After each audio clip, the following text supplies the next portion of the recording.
Derry could be the mogul of the future. Because I trained him to be independent. That's my personality. I try not to sit down and wait. I'm always up and doing.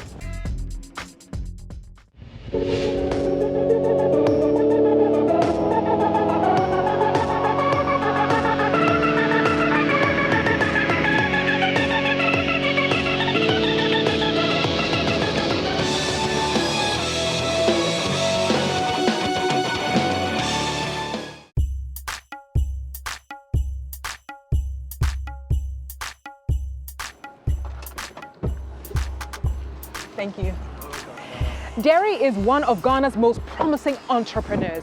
He's doing things that I would never have thought of. But the guy is just totally difficult to get.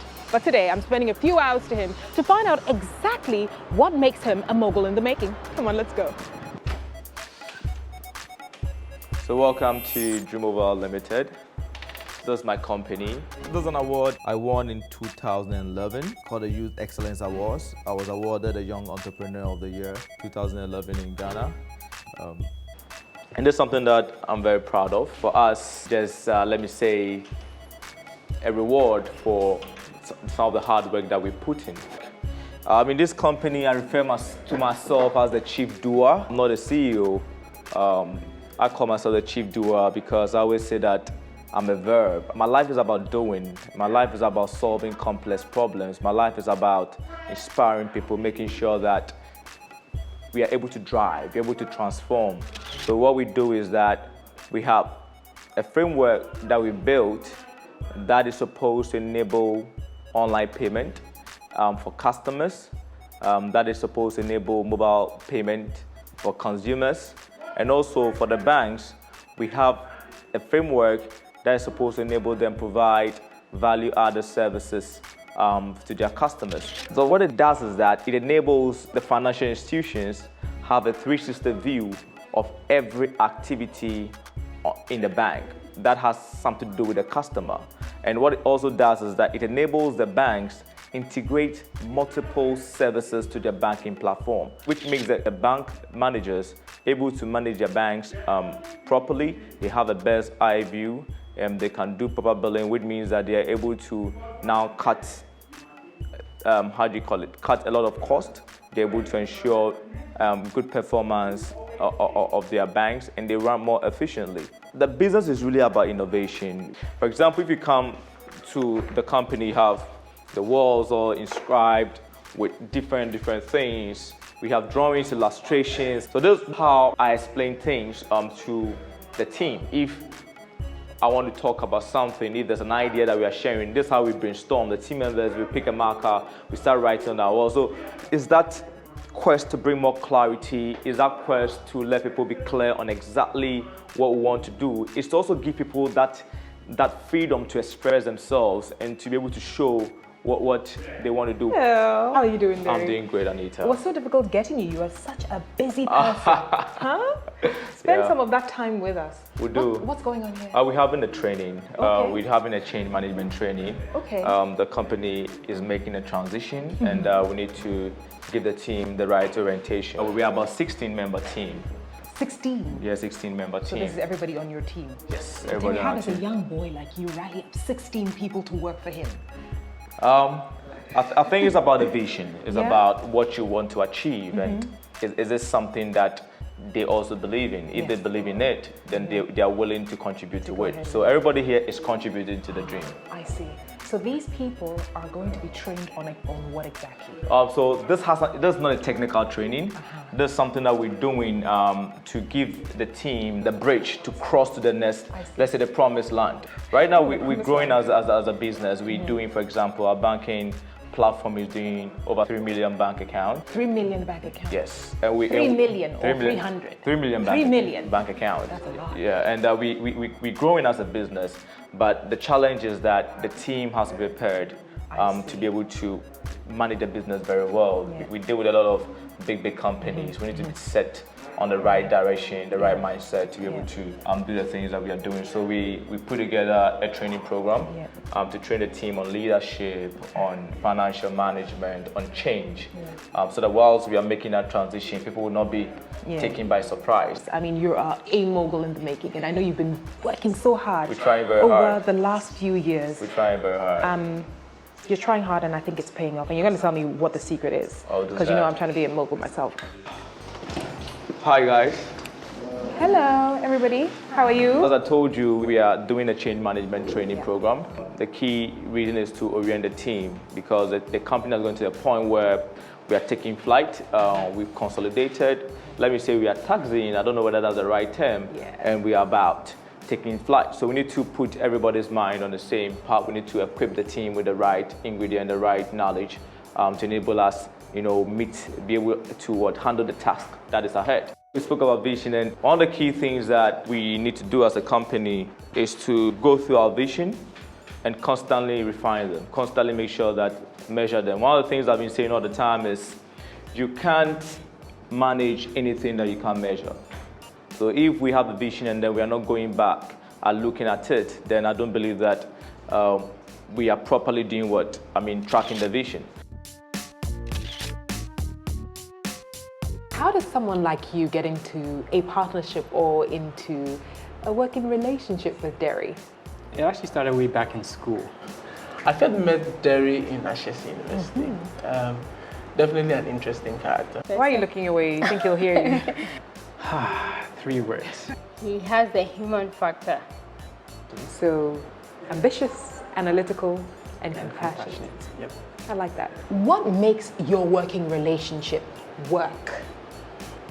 I think first, you really have to understand the way he thinks. So he just has that nature in him to see things from a different angle, irrespective of whether he agrees with that angle or not. He just goes to the other end just to evaluate his position better.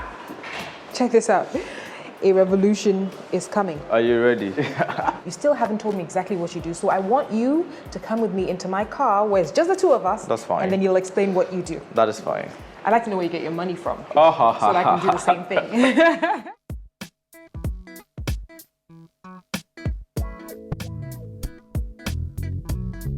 I know you do a lot of businesses. Take me through each of them and what functions each of them have that are different from the next one. Okay, so we have quite a number of products, but one way or the other, they are all connected.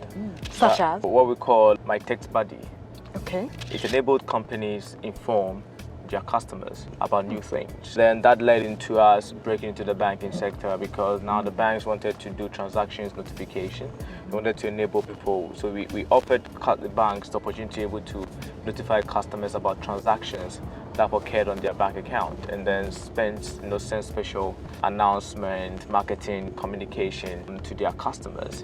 And then they will ask for new things. Can we enable our customers use their mobile phone, move money, do that?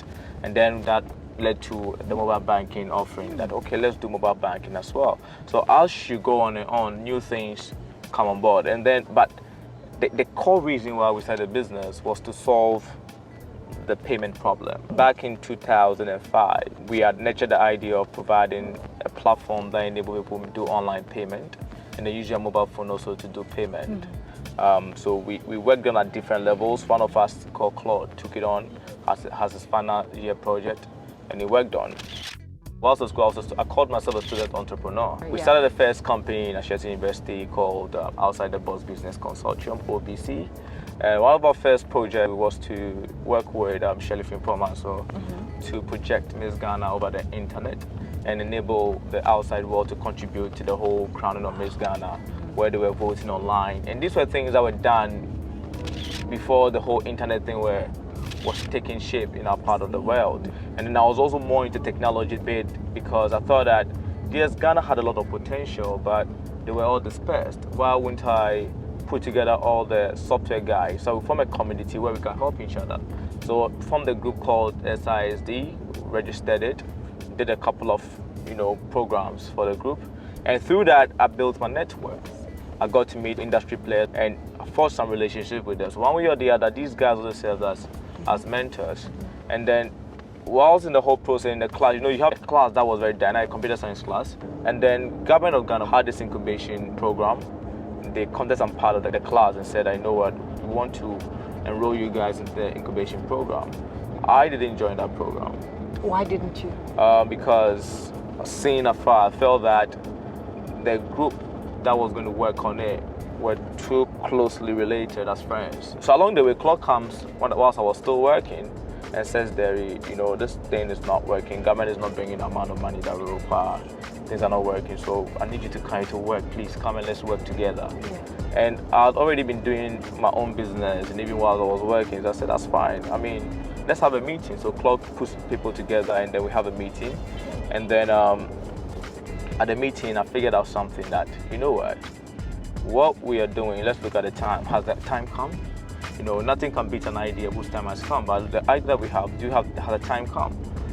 When you say time, do you mean in terms of you're looking at the continent or you're looking at the country and you're thinking time in terms of have the masses reached that point where they can accept what you're doing?